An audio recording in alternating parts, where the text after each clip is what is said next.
বন্ধুরা, আবার একটা রান্নার ভিডিও নিয়ে চলে আসলাম। আজকে আবার নতুন ধরনের উচ্ছের একটা তরকারি করব। তরকারিও বলতে পারো, চচ্চড়িও বলতে পারো। তো এখানে করলা নিয়েছি, এটা উচ্ছে না, এটা করলা। দুটো বড় বড় নিয়েছি, আলু নিয়েছি ছোটো দেখে দুটো, একটু টমেটো নিয়েছি, কাঁচা লঙ্কা, পেঁয়াজ নিয়েছি। জিরে গুঁড়ো দিয়ে, লঙ্কার গুঁড়ো দিয়ে এই দিয়ে রান্না করব।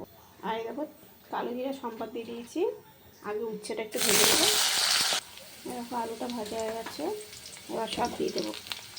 আলু বলি উচ্ছেটা ভাজা হয়ে যাচ্ছে, আলুটা দিয়ে দিলাম, পেঁয়াজ দিয়ে দিলাম, টমেটো দিয়ে দিলাম, কাঁচা লঙ্কাটাও দিয়ে দিলাম, লবণ দিয়ে দিলাম, হলুদ দিয়ে দিলাম। ভাজা হয়ে গেছে, একটুখানি হালকা একটু কাশ্মীর লঙ্কার গুঁড়ো দিয়ে দিলাম, একটু জিরের গুঁড়ো দিয়ে দিলাম, একটু হালকা জল দিয়ে দিলাম। একটু মনে আর লাগবে না। মশলাটা কষানো হয়ে গেছে, হালকা একটু জল দিয়ে দেবো।